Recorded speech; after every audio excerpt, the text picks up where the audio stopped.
안녕하세요, 여러분. 오늘 들려드릴 이야기는 정말 충격적이면서도 깊은 교훈을 담고 있는 실화입니다. 만약 여러분이 78세의 할머니라면, 그리고 3조 원이라는 천문학적인 재산을 가지고 계신다면, 과연 누구에게 그 유산을 물려주시겠습니까? 혈육이라는 이유만으로, 며느리라는 이름만으로 무조건 주실 건가요? 오늘의 주인공 박순자 할머니는 달랐습니다. 78세의 나이에도 불구하고 예리한 판단력을 잃지 않으신 분이었죠. 그분은 자신의 재산을 물려받을 사람들의 진짜 모습을 보고 싶어 했습니다. 그래서 할머니가 선택한 방법은 바로 거지로 위장하는 것이었습니다. 남루한 옷을 입고 더러워진 얼굴로 냄새나는 행색으로 말이죠. 과연 가족들은 할머니를 어떻게 대했을까요? 특히 20년간 시어머니로 모셔온 며느리 김미영 씨는 과연 어떤 모습을 보여주었을까요? 지금부터 들려드리는 이야기는 우리 모두에게 깊은 성찰을 가져다 줄 것입니다. 돈보다 소중한 것이 무엇인지, 진정한 가족의 의미가 무엇인지 함께 생각해 보는 시간이 될 것입니다. 그럼 지금 시작하겠습니다. 박순자 할머니, 올해 78세. 겉으로 보기엔 평범한 시골 할머니 같지만 사실 그분은 우리나라 굴지의 건설회사를 운영하는 재벌가의 회장님이셨습니다. 남편이 40년 전 세상을 떠난 후 홀로 회사를 이끌어 오신 강인한 여성 기업인이었죠. 하지만 나이가 들면서 건강도 예전 같지 않고 무엇보다 외로움이 컸습니다. 할머니에게는 하나뿐인 아들 박준호 씨가 있었습니다. 48세의 준호 씨는 어머니의 회사에서 전무로 일하고 있었고 20년 전 김미영 씨와 결혼해서 슬아의 고등학생 아들 박민수와 중학생 딸 박지은이를 두고 있었습니다. 겉으로 보기에는 화목한 가정 같았습니다. 하지만 할머니는 느끼고 있었습니다. 가족들이 자신을 대하는 태도에서 뭔가 달라진 것을, 특히 며느리 미영 씨의 태도가 예전과는 많이 달랐습니다.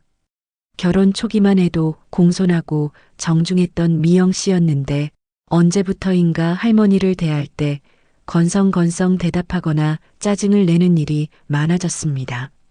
어머니, 또 같은 말씀을 여러 번 하시네요. 아, 떡을 또 드시고 싶으시다고요? 당뇨 때문에 안 된다고 의사 선생님이 말씀하셨잖아요. 이런 식으로 할머니의 말을 자르거나 귀찮다는 표정을 노골적으로 드러내는 일이 잦았습니다. 아들 준호 씨도 마찬가지였습니다. 회사 일로 바쁘다는 핑계로 어머니와 대화하는 시간이 현저히 줄어들었고 집에 와서도 스마트폰만 들여다보며 할머니의 이야기에는 네, 네 하며 건성으로 대답할 뿐이었습니다. 손주들은 어떨까요? 고등학생 민수는 요즘 아이들이 다 그렇듯이 할머니보다는 친구들과의 만남이나 게임에만 관심이 있었고 중학생 지은이도 할머니와 대화하는 것을 시시하다고 여기는 눈치였습니다. 할머니, 그런 옛날 이야기 재미없어요. 차라리 유튜브가 나아요. 할머니는 이런 상황이 안타깝고 서글펐습니다. 하지만 더 충격적인 건 따로 있었습니다. 어느 날 밤 잠을 이루지 못하고 거실로 나온 할머니는 우연히 며느리와 아들이 나누는 대화를 들었습니다. 여보, 어머니가 언제까지 사실 것 같아? 왜 그런 소리를 해? 아니, 그게 아니라. 솔직히 말해봐. 어머니 돌아가시면 유산이 얼마나 될 것 같아? 미영아, 그런 이야기 하는 게 아니야. 에이, 현실적으로 생각해 봐야지. 우리도 애들 대학 보내고 해야 하는데. 그 큰 회사 주식이며 부동산이며 최소 몇십억은 되겠지? 할머니는 가슴이 철렁 내려앉았습니다. 며느리의 입에서 나오는 말들이 믿어지지 않았습니다. 그런데 말이야, 요즘 어머니가 자꾸 이상한 소리를 하시는 거 알아? 치매 기운이 있는 것 같다고 하시면서 혹시 유언장 같은 거 다른 사람한테 써주시면 어떡하지? 설마 그런 일이. 아니야, 요즘 그런 일이 얼마나 많은데. 특히 종교단체나 자선단체 같은데 재산 기부하는 노인들 많다고 하잖아.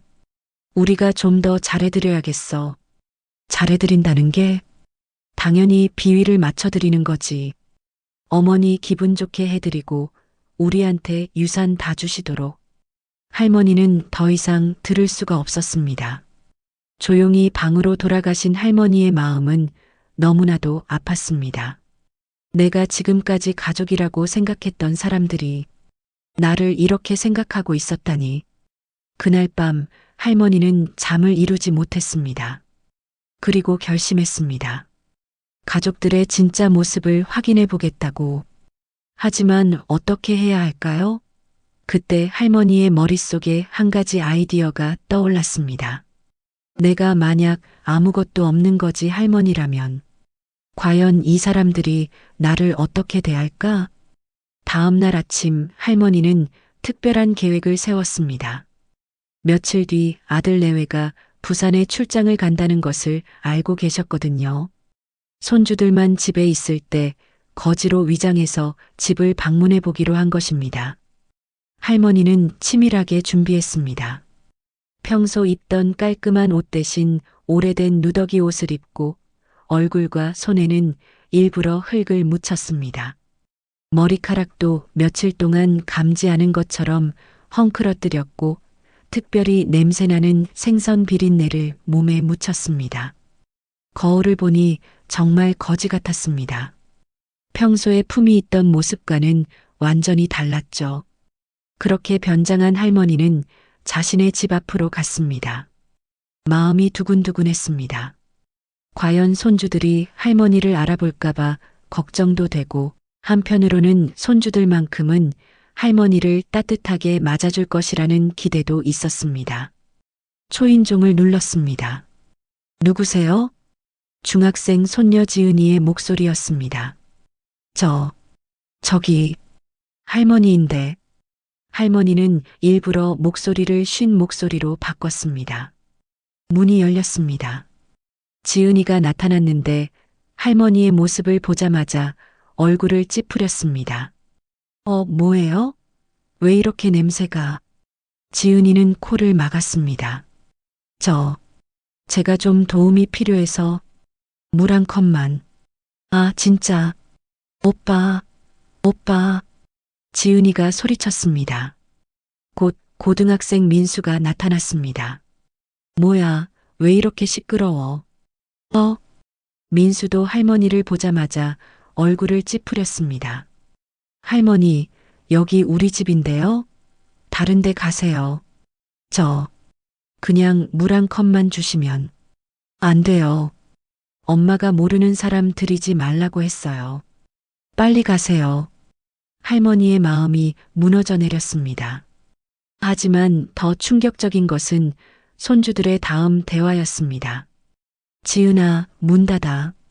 냄새나. 오빠, 저런 할머니들 왜 이렇게 많지?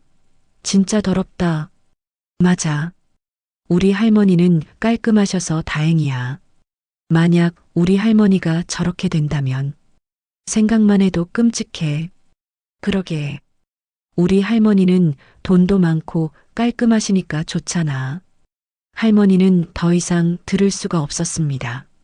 자신의 손주들이 외모와 돈으로만 사람을 판단한다는 것을, 그리고 자신도 만약 가난하고 더러우면 똑같이 대할 거라는 것을 알게 된 것입니다. 할머니는 슬픈 마음으로 그 자리를 떠났습니다. 하지만 계획은 끝나지 않았습니다. 이틀 뒤 아들 내외가 출장에서 돌아왔습니다. 이번에는 며느리 미영 씨의 진짜 모습을 보고 싶었습니다. 할머니는 다시 거지 차림으로 변장하고 이번에는 며느리가 자주 가는 마트 앞에서 기다렸습니다. 오후 3시쯤 예상대로 미영 씨가 장을 보러 나왔습니다. 할머니는 마트 입구에서 구걸하는 척하며 앉아 있었습니다. 좀 도와주세요. 하루 종일 굶었어요. 할머니가 작은 목소리로 말했습니다. 미영 씨는 처음에는 못 들은 척 했습니다. 그런데 할머니가 다시 한번 도움을 청하자, 아이고, 진짜. 왜 이런 사람들이 이렇게 많아? 미영 씨가 짜증스럽게 혼잣말을 했습니다. 좀 도와주세요. 1,000원만이라도. 할머니가 간절하게 부탁했습니다. 그러자 미영 씨가 돌아서더니 화를 냈습니다. 할머니, 이러지 마세요. 저도 먹고 살기 힘들어요. 일을 하든지 해야지 왜 이렇게 구걸을 해요? 부끄러운 줄 알아야죠. 주변 사람들이 쳐다보기 시작했습니다. 미영 씨는 더욱 날카롭게 말했습니다. 정말 이런 분들 때문에 동네 이미지가 안 좋아져요. 경찰 불러서 쫓아내야 하나? 할머니는 가슴이 찢어지는 것 같았습니다. 20년 동안 며느리로 모셔온 사람이 자신을 이렇게 대한다니.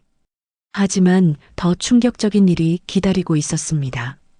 미영 씨가 마트에서 나오면서 휴대폰으로 전화를 걸었습니다. 할머니는 멀리서 그 대화를 들었습니다. 여보, 나야. 응, 장 보고 있어. 그런데 말이야. 어머니 요즘 어떠셔? 건강이? 아, 그냥. 혹시 유언장 같은 거 작성하신다는 얘기 없어? 내가 요즘 인터넷에서 봤는데 노인들이 갑자기 재산을 다른 곳에 기부하는 경우가 많대. 우리 어머니도 혹시? 응? 아니야. 그냥 걱정돼서. 알겠어. 전화를 끄는 미영 씨는 또 다른 전화를 걸었습니다. 언니, 나 미영이야. 응, 잘 지내. 언니, 혹시 법무사 아는 사람 있어? 아, 그게. 시어머니가 치매 기운이 좀 있으신 것 같아서 혹시 나중에 유언장 문제로 복잡해질까봐 미리 대비해 두려고. 응, 알겠어.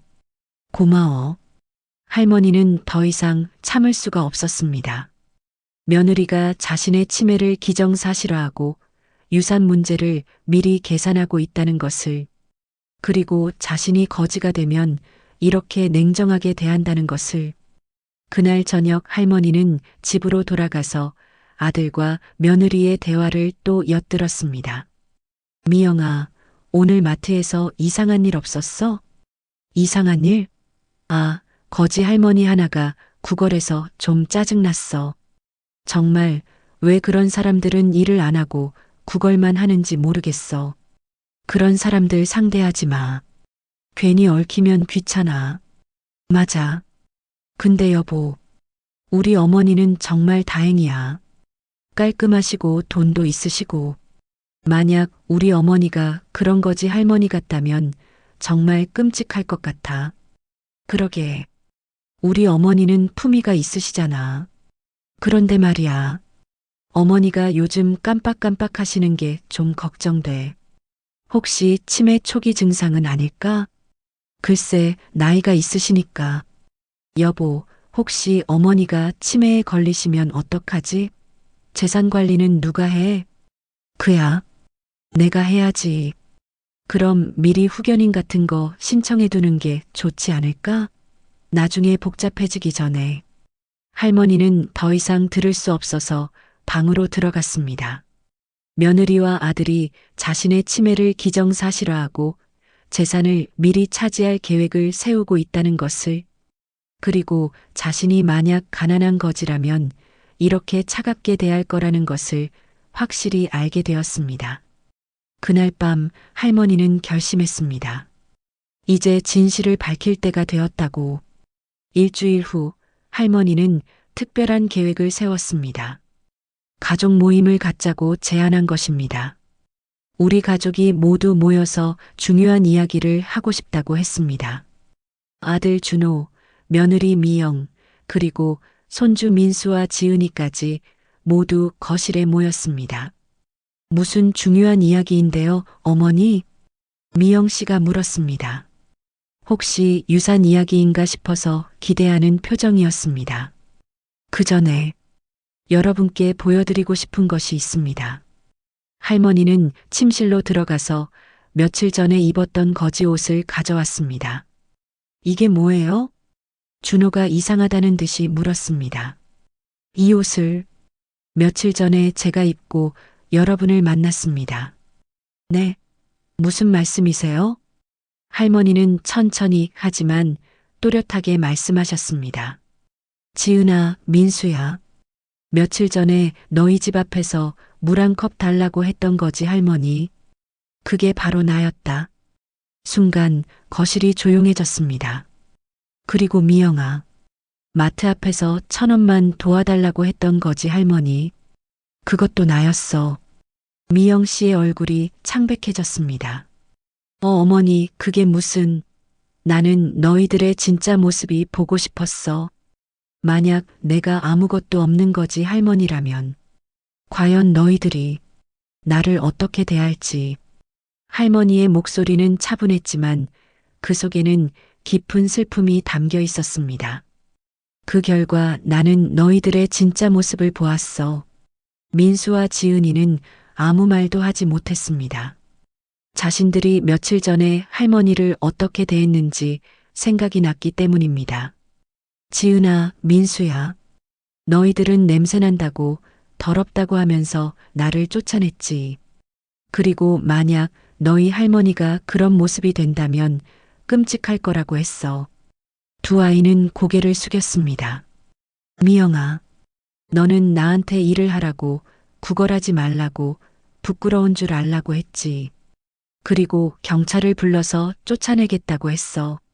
미영 씨는 얼굴이 하얗게 질렸습니다.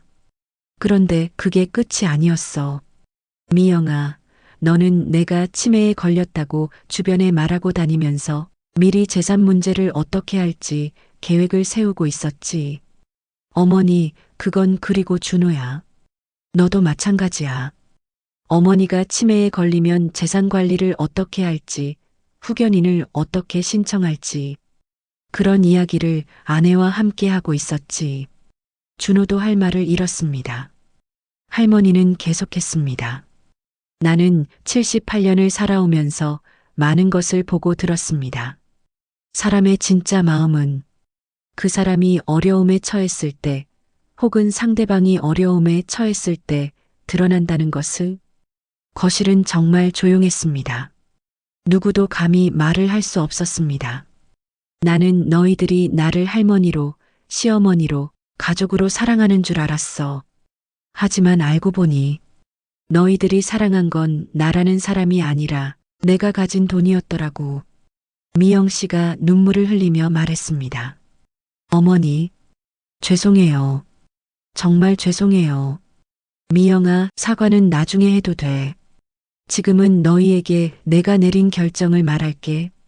할머니는 가방에서 서류를 꺼냈습니다. 이것은 유언장입니다. 모든 가족들의 눈이 그 서류에 집중되었습니다. 나는 3조 원의 재산을 가지고 있어. 회사 주식, 부동산, 예금 모두 합쳐서 말이야. 3조? 준호가 놀라서 중얼거렸습니다. 자신들이 생각했던 것보다 훨씬 큰 금액이었습니다. 그런데 이 재산을 너희들에게 주지 않기로 결정했어. 순간 모든 사람들이 충격에 빠졌습니다. 대신 이 돈은 불우한 어르신들을 돕는 복지재단에 기부하기로 했어. 그리고 고아원과 양로원 건립에 사용하도록 할 거야. 어머니, 너희들이 거지 할머니를 대하던 그 모습, 그것이 너희들의 진짜 마음이었어. 돈이 없고 더러우면 쫓아내고 돈이 많으면 비위를 맞추고 그런 가족들에게 난 재산을 물려줄 수는 없어. 할머니의 목소리는 단호했습니다. 하지만 어머니, 저희는 가족인데. 미영 씨가 울면서 말했습니다. 가족? 할머니가 쓴웃음을 지었습니다. 가족이라면 거지가 된 할머니에게도 물 한 컵은 주어야 하는 것 아닌가요? 가족이라면 냄새나고 더럽다고 쫓아내면 안 되는 것 아닌가요? 아무도 대답할 수 없었습니다. 여러분, 진정한 가족은 조건이 없습니다. 돈이 있든 없든 깨끗하든 더럽든 건강하든 아프든 그냥 사랑하는 것이 가족입니다. 할머니는 유언장을 다시 가방에 넣으셨습니다. 이 결정은 번복하지 않겠습니다. 내일 변호사 사무실에 가서 정식으로 유언장을 작성하겠습니다. 그 순간 온 가족이 무너졌습니다. 20년 동안의 가면이 벗겨진 순간이었습니다. 이 이야기가 있은 지 6개월이 지났습니다. 박순자 할머니는 약속대로 자신의 모든 재산을 사회에 기부했습니다. 불우한 어르신들을 위한 요양원 10곳과 고아원 5곳이 전국에 건립되었고 매달 수천 명의 어려운 분들이 도움을 받고 있습니다. 그리고 가족들은 어떻게 되었을까요? 처음에는 모두가 후회하고 괴로워했습니다. 특히 며느리 미영 씨는 몇 달 동안 잠을 이루지 못했다고 합니다. 자신이 20년 동안 시어머니를 어떻게 대했는지, 그리고 거지로 위장한 할머니를 어떻게 냉정하게 쫓아냈는지, 그 기억이 계속 괴롭혔거든요. 아들 준호 씨도 마찬가지였습니다. 회사는 매각되었고 자신은 평범한 직장인이 되었습니다. 하지만 그는 오히려 이것이 더 나은 삶이라고 말합니다. 어머니의 재산만 바라보며 살았던 자신이 얼마나 한심했는지 깨달았기 때문입니다. 손주들인 민수와 지은이는 할머니께 편지를 썼습니다. 할머니, 정말 죄송해요. 저희가 너무 어리석었어요. 이제야 할머니가 얼마나 좋은 분인지 알겠어요. 돈이 아니라 할머니의 마음을, 할머니의 사랑을 이해하지 못해서 죄송해요. 할머니는 그 편지를 받고 많이 우셨다고 합니다. 하지만 결정을 바꾸지는 않으셨습니다. 대신 할머니는 가족들에게 이렇게 말씀하셨습니다. 얘들아, 돈은 언제든지 다시 벌 수 있어. 하지만 사람의 마음, 진실한 사랑은 돈으로 살 수 없어. 이번 일을 통해서 너희들이 진정한 가족의 의미를 깨달았으면 좋겠어. 그리고 덧붙이셨습니다. 나는 여전히 너희들의 할머니이고 어머니야. 돈은 없어도 사랑은 여전히 있어. 하지만 그 사랑은 너희들이 진심으로 뉘우치고 변화할 때에만 의미가 있는 거야.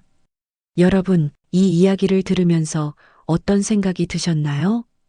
우리는 살아가면서 많은 사람들을 만납니다. 가족, 친구, 이웃. 그 사람들을 대할 때 우리는 과연 어떤 마음으로 대하고 있을까요? 그 사람이 가진 것, 그 사람의 외모, 그 사람의 지위. 이런 것들을 보고 판단하고 있지는 않을까요? 박순자 할머니의 이야기는 우리에게 중요한 교훈을 줍니다. 첫째, 진정한 사랑은 조건이 없다는 것입니다. 가족이라면, 친구라면 그 사람이 어떤 상황에 있든 변함없이 사랑해야 합니다. 둘째, 사람의 진가는 어려울 때 드러난다는 것입니다. 평소에는 모두가 친절할 수 있습니다. 하지만 정말 어려운 상황에서도 따뜻한 마음을 잃지 않는 사람. 그런 사람이 진짜 좋은 사람입니다. 셋째, 돈보다 소중한 것이 있다는 것입니다. 건강, 가족, 사랑, 우정. 이런 것들은 돈으로 살 수 없는 진짜 보물입니다. 지금이라도 우리 주변의 소중한 사람들에게 진심을 다해 사랑을 표현해 보면 어떨까요? 거지로 위장한 78세 할머니의 이야기. 이것은 단순한 이야기가 아닙니다. 우리 모두가 되새겨봐야 할 인생의 교훈이 담긴 이야기입니다. 여러분의 곁에 있는 소중한 사람들. 오늘은 그분들에게 사랑한다, 고맙다는 말을 전해보시면 어떨까요? 진심은 언제나 통합니다. 그리고 진심은 반드시 돌아옵니다. 오늘의 이야기가 여러분의 마음에 작은 울림이 되었기를 바라며 저는 여기서 마치겠습니다. 여러분, 오늘도 행복한 하루 되세요. 그리고 주변의 소중한 분들과 따뜻한 시간 보내세요. 감사합니다.